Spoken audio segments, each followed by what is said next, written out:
Okay. Whoa! Did Nike die?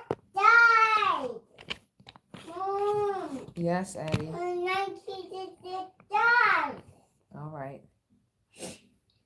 Right here. Hello. Hello, everyone. Let's.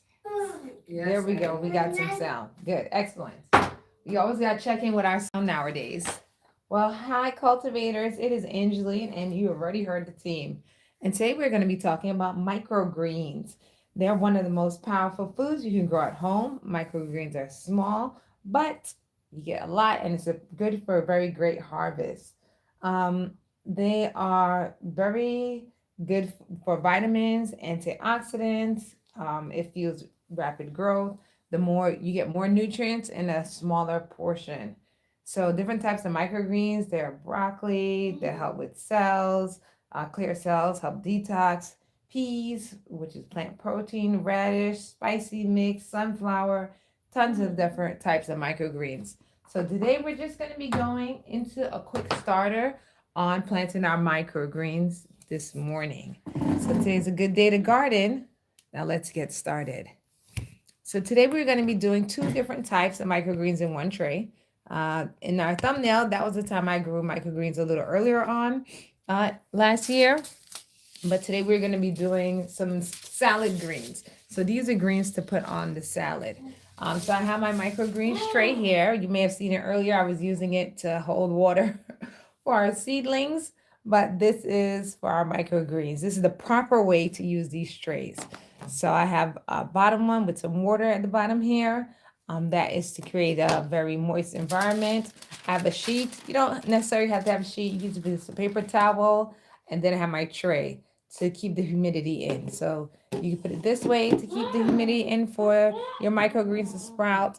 But I'm going to be showing a little hack where we use it this way just for the first few days of sprouting.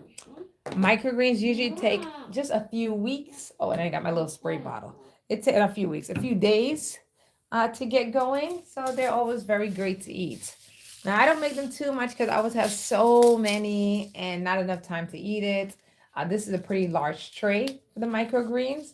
We're going to be doing a mixed salad greens. We have spicy and regular mixed salad. Shake. That's the seeds. So the spicy one has a mixture of kale, kohlrabi, arugula, red cabbage, southern giant mustard greens. And we are going to do just a portion of that. And then we're going to do another portion of microgreens, which is just generic salad greens with broccoli, kale, purple kohlrabi, slow blow arugula, red and cabbage, and some. So we have our zesty greens and regular greens. So let me show you how we go ahead and plant our healthy and energy-packed microgreens. Now, the first time I did them, I used the peas. So in the thumbnail was a picture of the time I did it with the peas. And the peas microgreens, okay, you can get some more in a little while. The seeds are a lot bigger. Now these, usually we put the seeds in a tray, but something's telling me these are going to be, yes, I knew it, too big. That's where the sheet comes in. So I'm like, if I put this in here, this is going to drop right through. So we are going to moisten our growing medium. We're going to use our sheet. So when you have bigger greens, it's fine to just let them grow regular. But when you have the small greens like we have here, we're going to put them on the sheet. Put our sheet in. Then we're going to spread our seeds. Again, I'm only doing a little bit. So we're just going to do it in a little corner. This is the size container I have. Yes, Addie?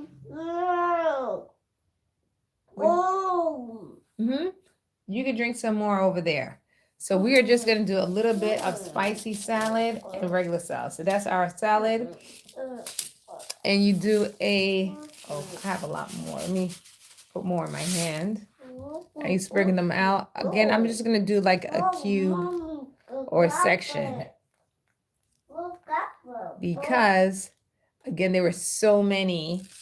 And I didn't end up eating them all.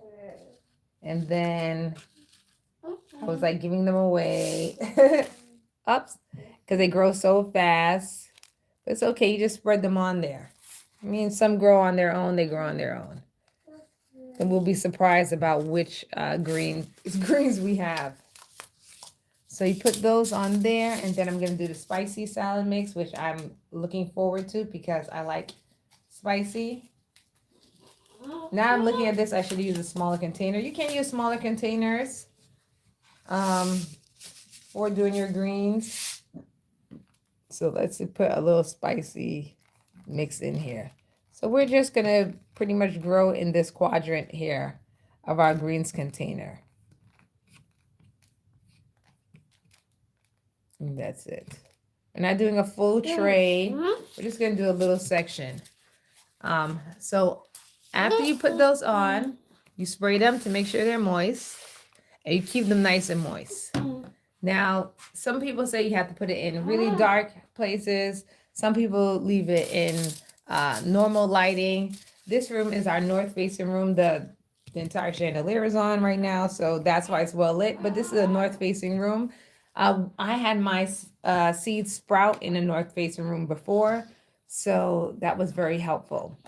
I do have water down here to keep the humidity going and keep them moist, to help keep them moist. But I do have my spray bottles to come in and spray them probably daily. So you can leave them here like this. This is one way to keep the humidity, and especially since I'm not seeding all over there and we need the humidity to stay in this corner. Yes. So this is where we're going to keep our microgreens, and don't press them too hard. And you can stay tuned. You can follow and subscribe here. Stay tuned. Follow us at avgardening.com and on Instagram for screenshots and the next steps of our microgreen growth process. We'll come back and you can see the progress. Now we'll be back. Today is Tuesday, probably Thursday, because we'll be doing a video on some more seedlings, getting ready for the spring, also getting our plants into our green stock. And so definitely in 2 days, we should have our sprouts growing and thriving. So this is our first step to microgreens. Thank you very much for joining. This is how you get them started. For those of you who says that it has to be dark, you can put a book over this and it will keep them dark. However, this room for me is dark enough that I don't, it's not like it's a well-lit room. If it was in my south-facing room or in the kitchen, I did cover it with a notebook just on top because it's dry. This part is dry. So you just put something to cover it to keep the light from going in. But this room is dark enough. Again, this is our north-facing room. Well, thank you very much for joining. I'll see you guys next time. Bye. She has a mouthful of cookies. Bye.